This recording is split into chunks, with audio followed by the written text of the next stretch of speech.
I cheated with a bad boy, he beat me and stole my identity. My husband said, "You made your choice." Throw away because my ex-husband knows my name. I need to tell someone what happened before I completely lose my mind.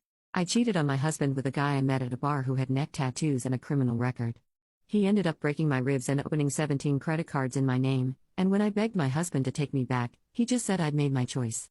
I'm 34F, was married to my ex 36M for 8 years. We have a daughter who's 6. My ex was everything a husband should be. Software engineer, coached our daughter's soccer team, made pancakes every Sunday morning. Date nights were dinner and Marvel movies. Sex was scheduled around our daughter's sleepovers.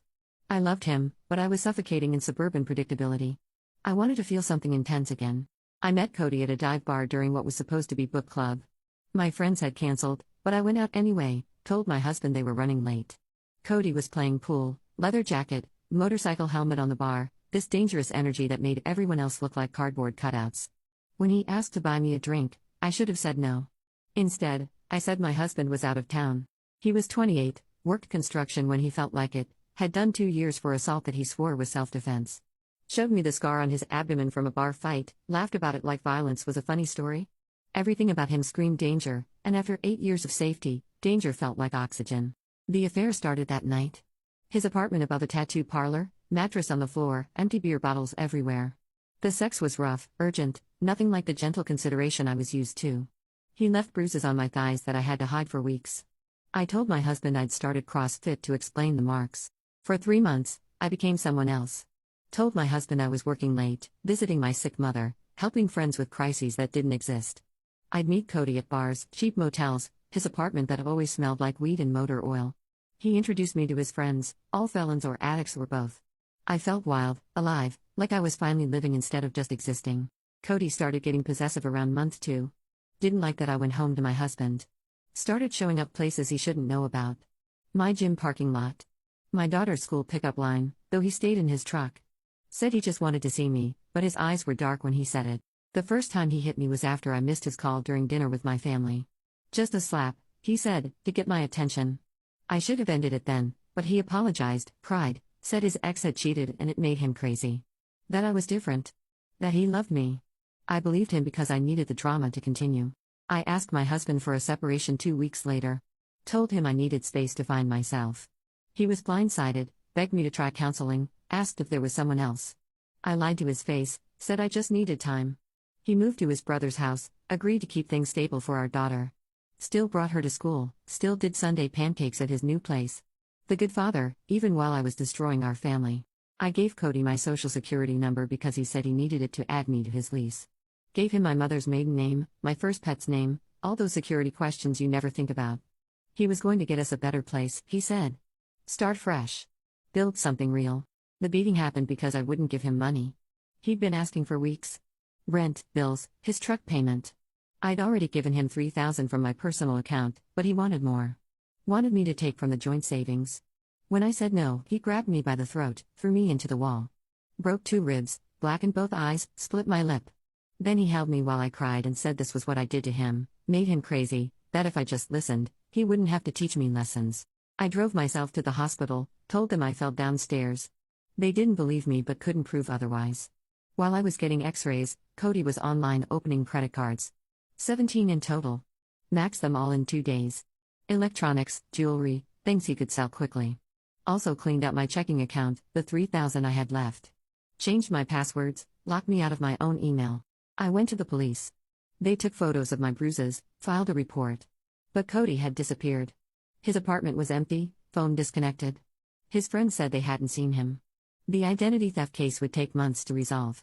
The assault charge meant nothing if they couldn't find him. I called my husband sobbing, told him everything. The affair, the abuse, the theft. Begged him to come help me. There was silence for so long I thought he'd hung up. Then he said those 5 words that still echo in my head, "You made your choice." He filed for divorce the next day. Emergency custody petition citing my relationship with a violent felon. The judge agreed I was currently unfit. Supervised visits only. My daughter asked why Daddy was so sad and why I had bandages on my face. I couldn't explain that Mommy had chosen a dangerous stranger over our safe, loving home. The credit cards destroyed my finances. Even though they were fraudulent, proving it took months. Legal fees, medical bills, therapy I couldn't afford but desperately needed. I lost my job when I couldn't focus, couldn't stop crying at my desk.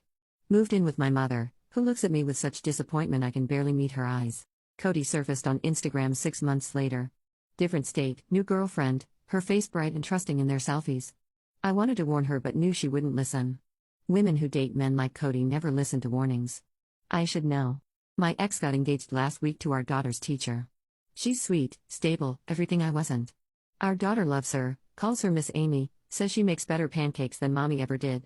They're buying a house in a better school district. The life we'd planned, he's building with someone who didn't throw it away for danger and bruises. I see my daughter every other weekend now, supervised by my mother because the court doesn't trust me alone. She's happy, adjusted, doesn't ask about the old house anymore. My ex brings her in clean clothes with her hair perfectly braided, the kind of attention to detail I used to do before I decided suburban life was too boring. At therapy, we talk about why I chose chaos over stability. Why violence felt more real than gentleness. The therapist uses words like self-destruction and trauma response, but the truth is simpler. I was bored and selfish and thought I deserved more excitement than a good man and a peaceful life. Cody was arrested last month for beating his new girlfriend nearly to death. She's 19, and the ICU, might not walk again.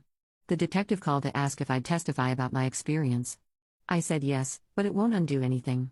Won't give me back my marriage, my daughter, my credit score, or my sense of safety. Late at night, I scroll through old photos on my phone. Family vacations, birthday parties, Sunday mornings in bed with my husband and daughter watching cartoons.